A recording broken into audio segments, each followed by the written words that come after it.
Hey guys, it's Hannah and this is Bookworms Talk, and today I am going to talk about Unseen Messages by Pepper Winters. I'm holding up my phone because I cannot find my Kindle. I read most of it on my computer using that app, but oh well. As far as star ratings go, I would probably give this a 3.5. The plot of it, I really enjoyed. Some of it was predictable, but a lot of it wasn't. I think my only thing that I had as far as like nitpickiness was initially I didn't love the characters, but then I did, so it's okay. It's one of those books that is so enthralling. Whenever I wasn't reading it, I was thinking about the book. When I was reading the book, I was like, I can't stop, I need to continue. And because, like I said, I read it digitally, my eyes would hurt, or you know how when you look at a screen for so long and then like the paragraphs like are there when you're not looking at the screen? Is that just me that it happens to? Maybe I should get these eyes checked. But anyway, that was happening and I was like fighting through it like, I need to know. So I'm going to do a non-spoiler section. If you're not familiar with my channel, I talk about the book in its very vague entirety and I don't spoil you.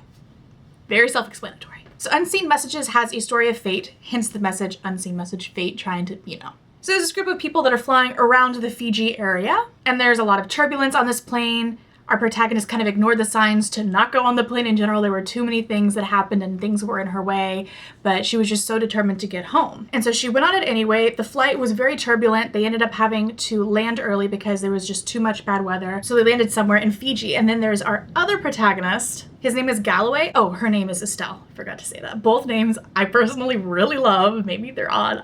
I love them. Like Estelle is a name that I want to keep in my little pocket.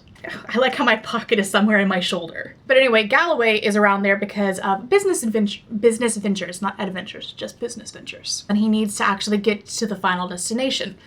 I'm gonna keep bringing up that fucking movie. And so he's trying to find someone who can helicopter him or fly him over to the islands that he needs to be on. And him and Estelle kind of like had eyes for each other and somehow they kind of end up in this same group along with this other family who happens to have the same last name as Estelle, which is Evermore, which is a really uncommon last name. And so it was kind of like that, oh, maybe we're just relatives and we don't know it.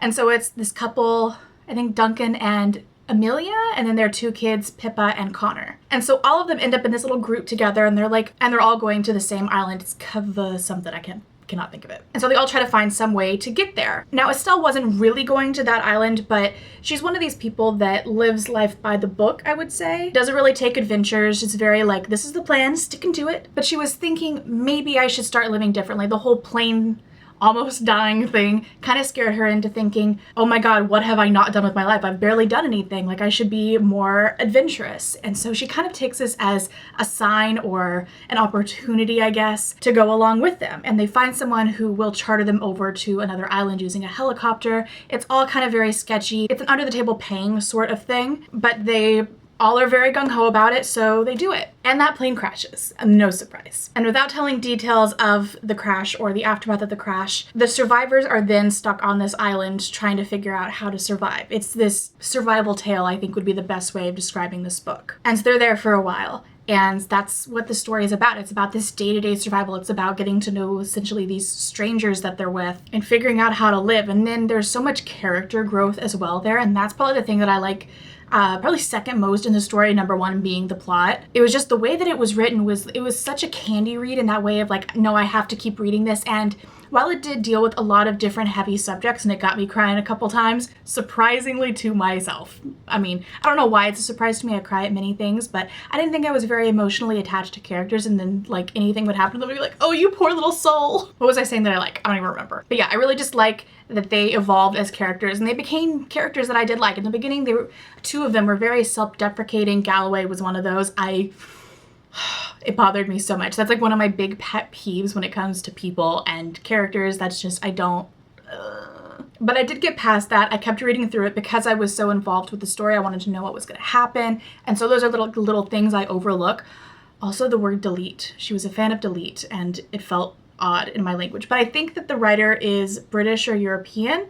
And so there were just like little differentiations in ways of speech, but you kind of get used to that relatively quickly. It's just one of those things where like it would catch my eye like, oh, wait, oh, it would like snag me wrong. Like when things are spelled with S's instead of Z's. I'm familiar with seeing them as Z's, like civilized had S's and I was like, Dramatic reaction, I know. But I really did enjoy this book.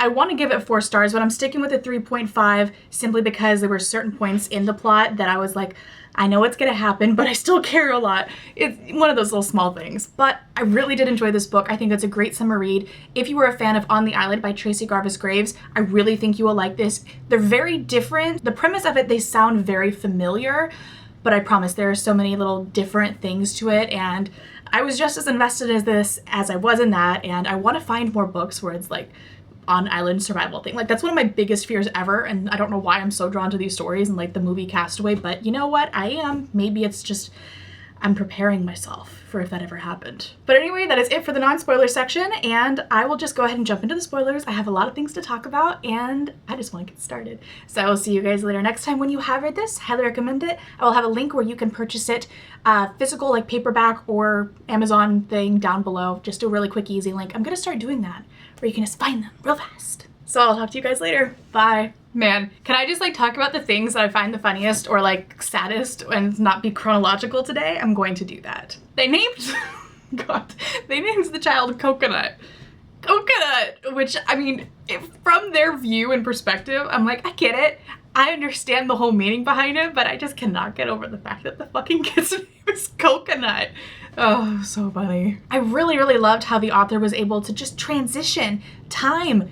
It's so well managed. I mean, they spent, what, almost 4 years on the island? And it didn't feel like this absurdly long book. I don't actually know how many pages this book is. I feel like somewhere around 400, 500 maybe, but it didn't feel like a long book at all. And the plot never felt weighed down by time. There was always something happening, even when nothing was really happening, and it was just kind of the day-to-day, and it was just so beautifully done. I never felt bored with the plot. Not once. Even when I was able to kind of predict where things were going. Like I knew, I knew she would survive because she's one of the protagonists. It's kind of an obvious thing when it came to having Coconut. I figured in the end they would somehow be rescued. I didn't expect the Connor thing. This was so dramatic, but the first time when he got stung by the stonefish, I was like, oh no, because I mean, he's a kid, right? I'm like, yeah, he was like, what, 13 or so? But it's like, you don't think that they're gonna kill a kid, and she went and killed a kid, and then I thought everything was fair and everyone was fair game after that. I was like, she's just gonna kill everybody. There's gonna be like one person left. It's gonna be like the Mist, and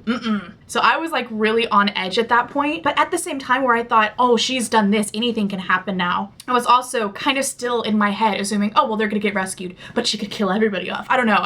There are 2 ways of thought behind it, I guess. But man, I was like so emotionally in tears. That was the night I think that I was up pretty late reading. I spent multiple nights staying up really late reading this book, and I can't remember the last time that that's even happened. What I really appreciated with like the growth of Galloway and Estelle's relationship was that it wasn't insta-love, and I really, really liked that. And there's this one part. Was it possible to develop such intense feelings for someone so quickly? Was it our situation, stuck on an island all alone?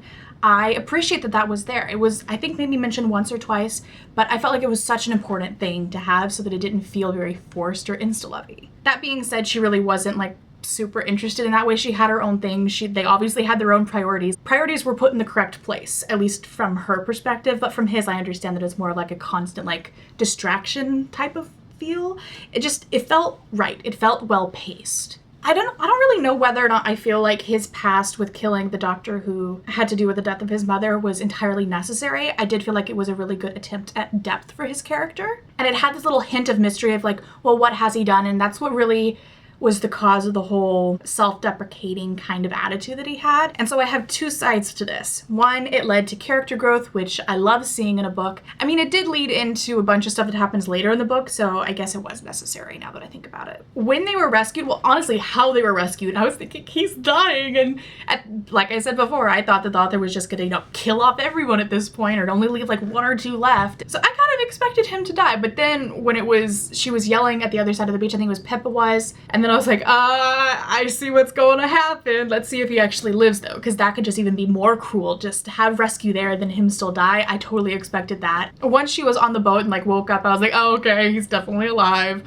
But it just, I don't know, there was so much of it that felt right, that felt, if this were like a real life situation, I feel like, yeah, that's about how people would properly react. So I felt like her reactions to things, especially Estelle's, were very true to what I would believe people would act like. And their whole adjustment period, back into society, I suppose. Again, felt very right. Like the whole sleeping on the floor, having the window open so that you could hear the ocean not that far away. But there were also things that they did grow used to quite quickly, like indoor plumbing. But again, it felt like this odd acclimation they weren't quite able to fall back into. And I felt like they each individually had their own thoughts of, I want to go back, but how can I want that? But they both wanted to go back. But there was this really important line that both of them had, maybe not verbatim the same, but a similar thought.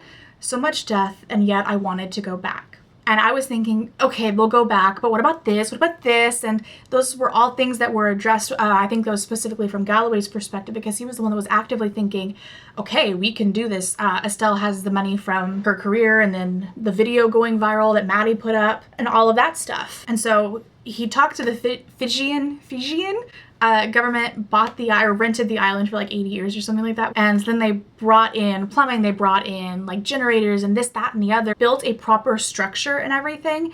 And it became their home again. But it was like this really safe home, you know what I mean? I felt like that was a good ending to it. I kind of didn't, to an extent, I didn't expect that, but quickly reacting to the characters' reactions, I thought, oh, they're going back. But if you were looking at this from like a faraway perspective as just the plot, you wouldn't expect them to go back to the island. Everyone's usually like, I'm off there, good, finally, good riddance, see ya. There were a lot of different parts that definitely got me teary-eyed. Most of them involved any mention of Connor because I didn't think I was that attached to him as a character, but damn.